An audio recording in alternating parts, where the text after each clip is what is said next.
there's a lot of things that people can do right now that will not only help decrease the amount of spread of disease, it'll help them out, it'll help with their depression, it'll help with their immunity, and it'll help the healthcare system out. Because I think that what I would say back to all the things you said is like, all that's, I see where that comes from. I see that 10,000 foot view.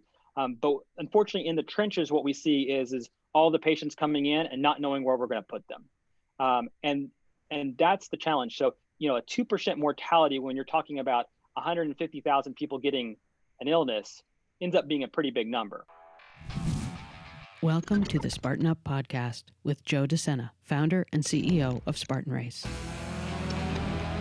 We are talking about overcoming obstacles. The same way we teach people to get over obstacles on the course, we will teach you here on the Spartan Up Podcast to get over obstacles in your mind. Remember our interview with Ivor Cummins? We have an update for you. You may remember we asked for your feedback. Dr. Kyle Enfield, who is the director of the COVID Intensive Care Unit at UVA and also a Spartan, reached out to us. Today, he and Joe talk about the things that you need to know right now. No politics, no BS. He also shares some of the tactics that healthcare workers are using to get through difficult times. Spartans, Joe Desena, CEO and founder of Spartan here for Spartan Up Podcast. And, we had this podcast we released, 2-3 weeks ago. He's not a doctor. He's actually a biochemist. Ivor Cummins came on, tremendous following, talking about COVID. Dr. Kyle, who's on with me here, he's a big Spartan. He lives in the hospital. He heard the interview, reached out and says, "Hey, Joe, you got a few things wrong."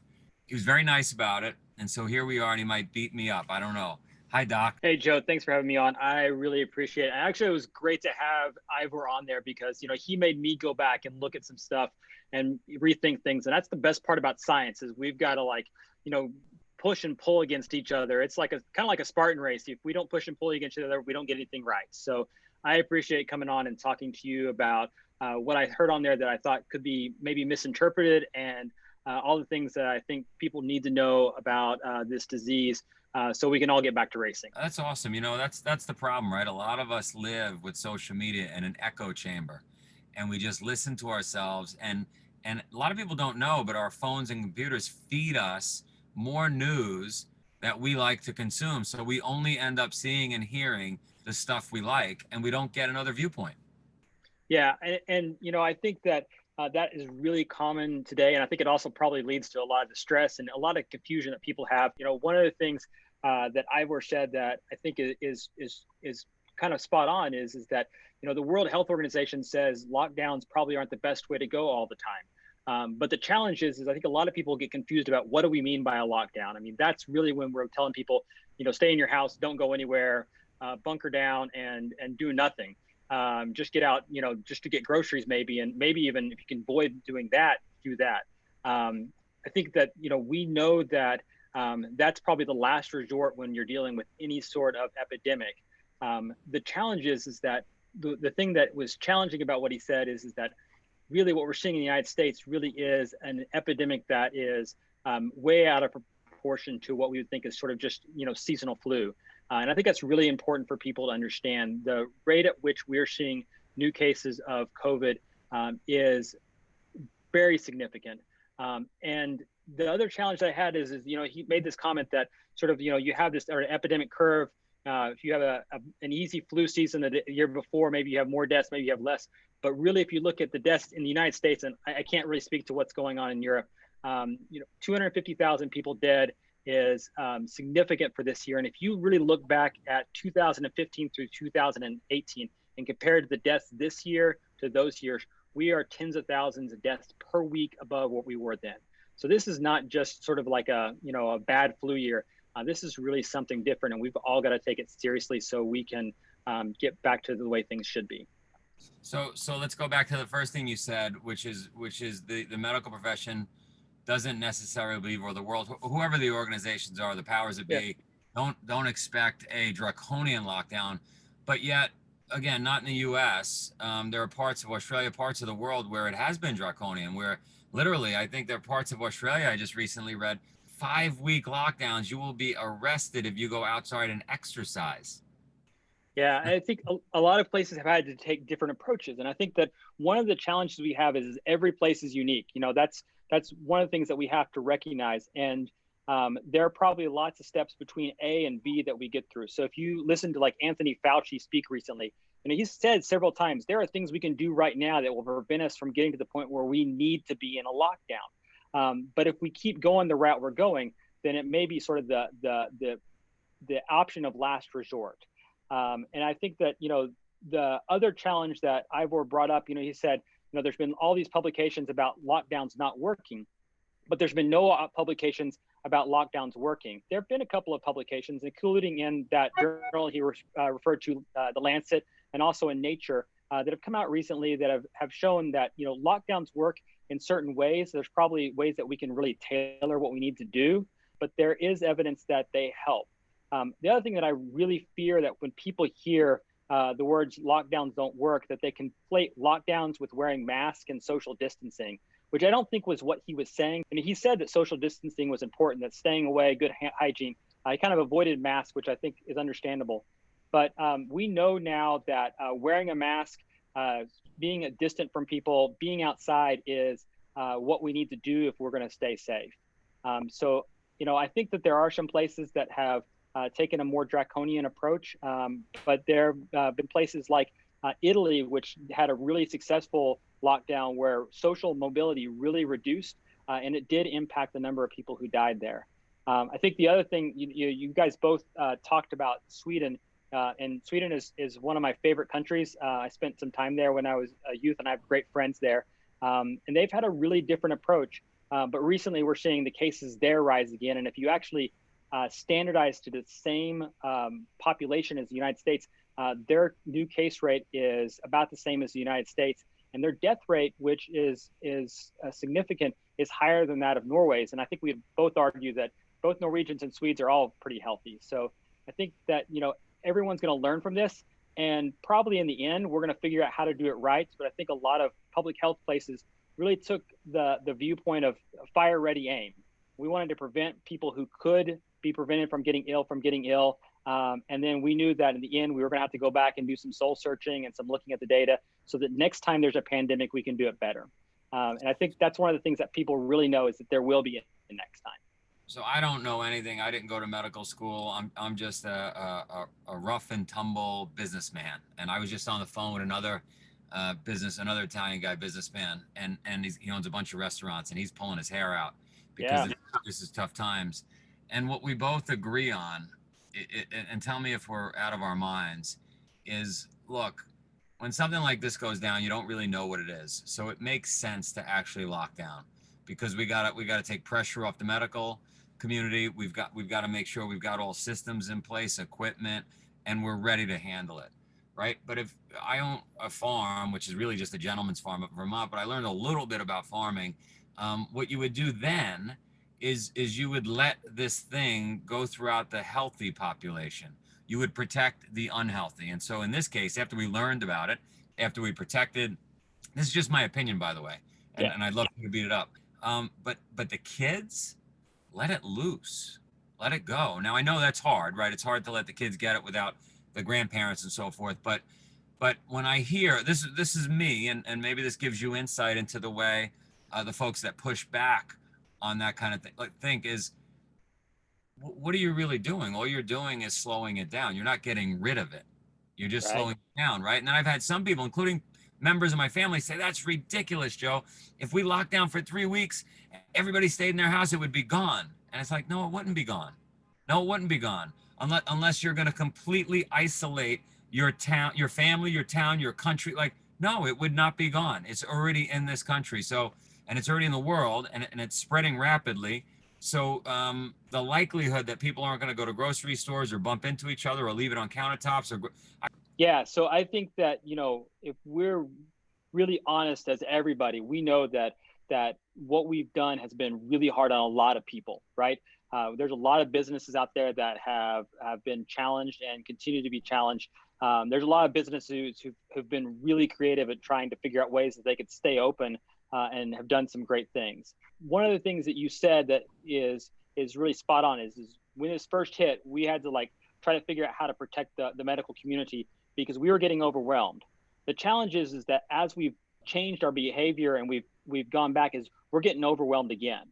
And so we didn't really get anything in place to really to make that so that when we reopened that we didn't get re-overwhelmed. And I think that's where we've had some challenges. There's good data that we could have slowly opened some places up, kept the capacity down, gotten people to wear masks, gotten people to be distant from each other, gotten people to exercise outside rather than inside, and would have probably been in a lot different place than where we are. I think a lot of healthcare providers would tell you, we would love to see kids in school. I would much rather see all the kids back in elementary school and all our bars closed down. And that's because, the kids do need that social interaction. And I think we've seen that there are schools that have reopened, including some small private schools where kids are wearing masks and they're doing just fine, and probably some public schools. The challenge with the public schools is there's so many kids in those rooms, like you need to space them out. You got to get them far, away from each other, because they are going to bring it back to grandma, and they are going to bring it back to their parents. And I think the one thing that we have to remember is that while we have done a lot, and we do know that, yes, there are certain people that are more at risk, we still have young people that die of this disease. That's where I think a lot of healthcare providers have a hard time, because those are the years of productive life, the people that are going to go back and go out and do great things for themselves, that we want to stop. And then the final thing that we're learning about this disease that's really different than flu is that a lot of people who get it, they may have a mild disease, but they have a lot of sequela afterwards. So they're living with, reduced exercise capacity, depression, other things that we just don't understand yet. And I think that's the hardest thing for a lot of us who are seeing these patients after they leave the hospital, is that they're just not bouncing back the way we would expect them to if this was the flu or something else like that. I guess my response would be, and I know hindsight is 2020, if somebody like you would have gotten up, or Dr. Fauci, whatever, just said, hey, listen, we're gonna put the kids in school because it's the right thing to do, and rather than have the teachers come to class, we're gonna have a young teacher's assistant there, and we're gonna put the teacher up on the screen. Yeah. That makes sense. Again, hindsight is 2020, right? But that makes sense to me. We're gonna let everybody 25 years and younger get this thing. I know that's difficult because they might bring it back to grandma and grandpa. That makes sense to me. But and I understand what you're saying, that says, when you say, look, we don't really understand the disease yet, but I guess I say to myself, well, I mean, we have no problem sending 18 and 19-year-olds over to Afghanistan to get blown up. Like, I mean, we've been doing this for a long time, where, like, when did we all of a sudden, not that I don't want anybody to die, don't get me wrong, but when did we, like, it's okay to all of a sudden legalize marijuana? It's okay that there's a tremendous drug problem. Opioids are a disaster. Drunk driving is a disaster. Like, why is this type so special? Yeah, why is it so special? Yeah, I wish that I could have an answer. So, so the answer for the war thing is that this is what I'll tell you, is that in the Vietnam War, 282,000 Americans lost their lives. That was over, a 10-year period. And we're on route to have 400,000 Americans lose their life from COVID. So I think it's an area of sort of how much comparatively. I don't think anyone, I think we all knew that when we went into this back in January that people were going to die. What we wanted to do is limit the number of people that had to die, and do the best job we can to make it so that the fewest people died as possible. Because I think that's always what doctors want to do. Our job is to try to improve people's health and to prevent suffering and to prevent death when we can. And I think I think sometimes we can't figure out how to, we haven't been able to do that the way we want to, because we've just had too many people to take care of. We can't argue with doctors. We can't argue with somebody like you or Fauci, or when that's your job, right? Yeah. I guess I'm just looking up from 100,000 feet. And I'm saying, look, we all die. None of us get out alive. I don't want anybody to die, certainly not in my family. Right. And hindsight is 2020. But it's mostly the elderly, mostly. That doesn't mean we want the elderly to die. I get like that, right? I don't want to, in 15 years from now, like, I probably would have said, let's lock down. But at least, I don't know, some of the data I'm seeing says that, most folks in old age homes, they have about a year before they expire. So again, you might have more facts than me. You probably do have more facts than me, but it seems like, again, 99.9% of the people survive COVID. When you start to get into that, 65, 75, 85 years of age, then it's like, what, 97% people survive. So 3% is a big number relative to the flu. Now, I'll erase everything I just said and say, the reason I say that is because a vaccine would take forever. People don't want to take, but it looks like we got a vaccine. So maybe I throw away everything I just said. Well, I think, so let's think about some things that everyone can probably really agree on, right? I mean, so what we end up wanting to do is most of us want to get back to a life that was not what we're doing right now. Like everyone's tired of COVID, right? No one wants to be locked down. We want to be out of masks. We want to be going to have Thanksgiving with, our cousins, our grandparents, and all that stuff. So like, that's what we all want. And we do, I think we have to acknowledge that science has really been able to attack this disease like nothing before. I mean, there are people that have, the time that it was first diagnosed to where we had a genome on it was, several weeks. And now we've got a vaccine that will probably be rolling out soon. And so, there's a lot of ways that people can approach that. But I think that there's a lot of things that people can do right now that will not only help decrease the amount of spread of disease, it'll help them out. It'll help with their depression. It'll help with their immunity, and it'll help the healthcare system out. Because I think that what I would say back to all the things you said is like, all that's, I see where that comes from. I see that 10,000 foot view. But unfortunately, in the trenches, what we see is all the patients coming in and not knowing where we're going to put them, and that's the challenge. So a 2% mortality when you're talking about 150,000 people getting an illness ends up being a pretty big number. And it's not just the mortality, it's all the people that are on ventilators, it's all the people that are in beds that, are making it so that people can't get their hip surgeries done and can't get their other things taken care of. So I think that the problem ends up being bigger than just the COVID. It's all the things that wrap it up around it. So I think the vaccine's great. And I really hope people will realize that it's going to be what's going to get us back to where we want to be. I think the things that people can really do right now for themselves are things that I know the Spartan community loves to do. We need to be getting outside and exercising more, not going to a gym. Don't put yourself in a room with a whole bunch of people sweating. Like, grab a rock, grab a sandbag, go for a ruck, go for a run, get outside, get out in the sunlight. And it doesn't matter, one of my favorite sayings from Scandinavia is there's no bad weather, there's bad gear. So don't make the weather be an excuse. Just get outside and exercise. I think that if we could start there, people's mental health will be better, their physical health will be better, their immunity will be better. Great place to start. I think that we need to stop making masks a political statement, because we know that if everyone wore a mask, it would reduce things. I mean, even if we reduced it by 25%, that's going to help the hospitals out a huge amount. And, people say, well, it's harder to exercise in a mask. You know what? I've seen college students here at the University of Virginia running 5 miles wearing a mask, and they look like they're doing just fine. So I think it means we just need to all suck it up and do that. And then, if we could all start washing our hands a little bit more, maybe backing off and not getting so close and, going in for the hug, I think that would be a huge thing. Those are like 4 things that all of us can probably get behind. I don't see why anyone would say any of those things are bad, and that would help a huge amount. And then I think the other thing that you can probably get behind is we need to, take the Michael Pollan approach. We need to eat real food, plenty of fruits and vegetables, and I think we'd all be doing a lot better right there as well. If you think about it, as you were talking, first of all, I think you nailed it. If you think about it, 2,500 years ago, the Spartans had it figured out. They all wore masks. They had those Spartan shields, right? Yep. They all carried rocks or shields or swords. They all ate fairly healthy. Black broth was their only food. They exercised like crazy. They got plenty of sunlight. So we could probably all do better if we just lived like Spartans. What about vitamins? What would you recommend on the vitamin front?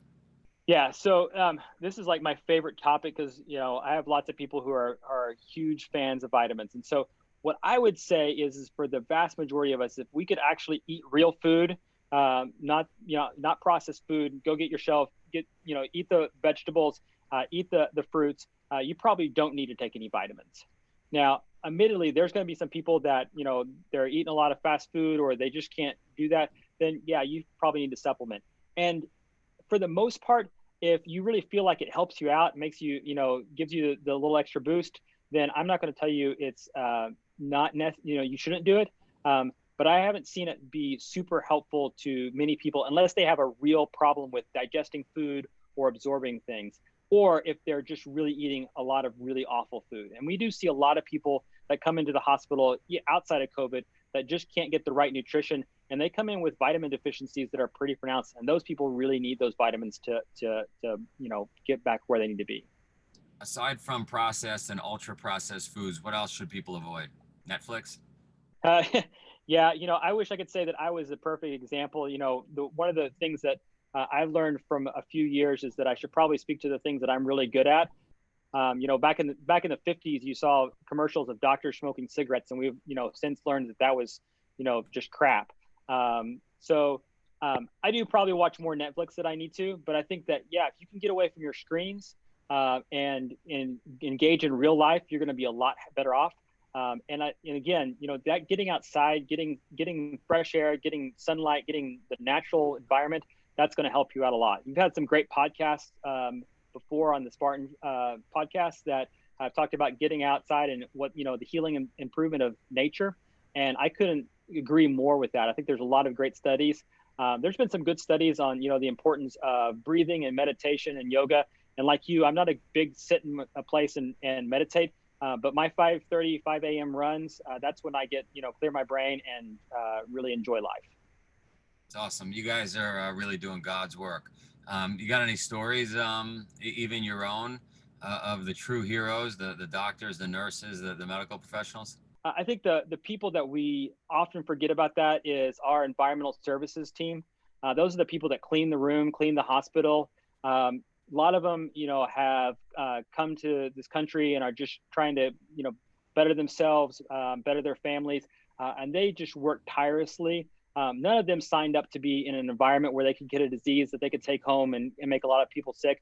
But they come in and just do an amazing job.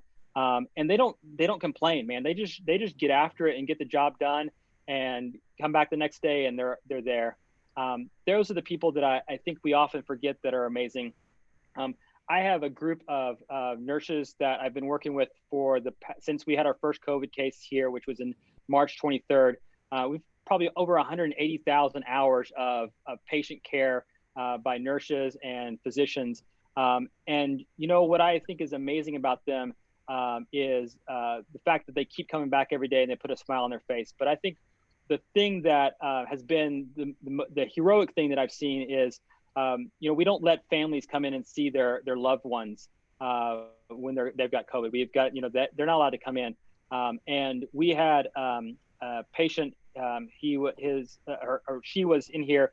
Her husband came every day and sat in the parking garage across from the hospital on the top row and called to talk to his wife every day.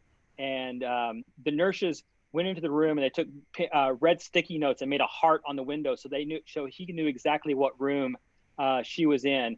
And then on their anniversary, they made sure that they took out food and coffee to him on their anniversary. She walked out of here. But I think, what's heroic is the humanism that the nurses bring every day, and the doctors. Had another team of nurses that took care of this young guy who was not doing well. And every night they go in and hold his hand and face his bed towards the sunset so he could watch the sunset. That's what is just the amazing thing about the nurses. And they get down, they get tired. The hardest thing for all of us in April, we were being called healthcare heroes. People were applauding us. There were signs, there was everything. A few months later, we've got nurses that, their families are calling them nasty names and telling them that COVID is all a hoax. And that's what's been the hard thing for all of us. I would say that I have not met a group of people that are more dedicated than the team that is here at UVA taking care of our patients. but all the nurses and doctors that have been taking care of patients around the country and around the world. I guess the other story that I will tell you is, just to tell you how novel this disease is. We had a young man, he was on complete life support. He was on a bypass machine. He was on a breathing machine, dialysis machine, the whole thing. And he was not doing well. And everyone was like, where is he going? And one of our doctors said, we don't know much about this disease. Let's just give him a couple more days. Went in there and worked with him. And one night the nurse went in to see him and said, hey, can you move your toes? And that guy started wiggling his toes. And she just screamed out, he's moving.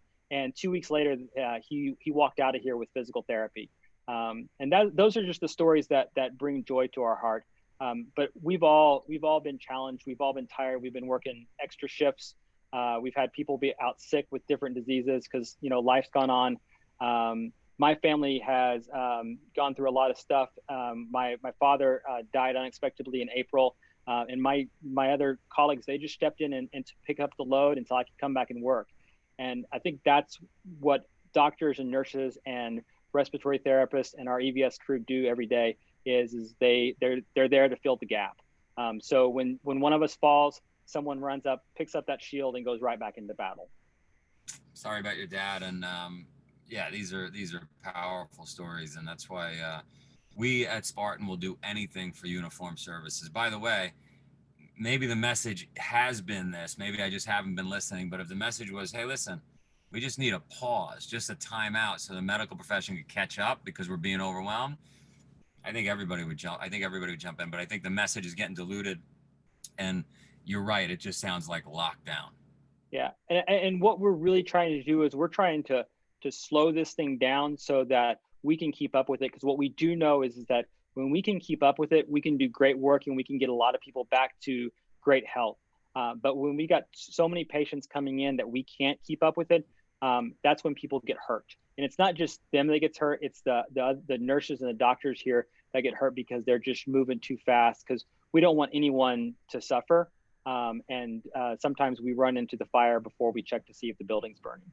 I love it. So give me a few tactics that you're using, some of your colleagues are using when those tough days are setting in, and maybe you're wondering what the hell you're doing.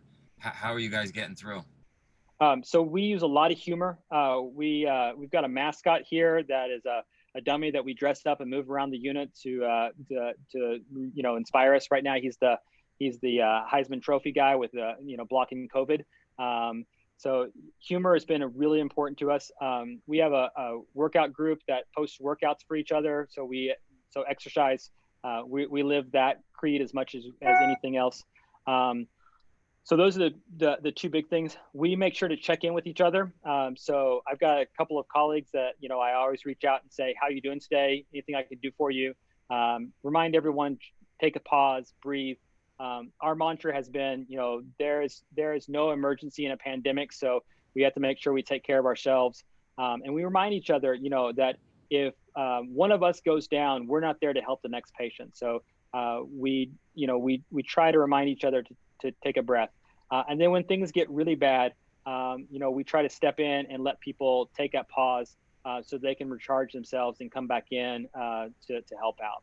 I think those are the tactics that I would recommend for other people. Care about yourself. If you don't care about yourself, you can't care about someone else. Care about your neighbor. It's critical in these times that we make sure that we take care of our communities. And if we can do those two things, we're going to be a lot farther along in this than we've been in anything else. I love it. Thank you, Doc.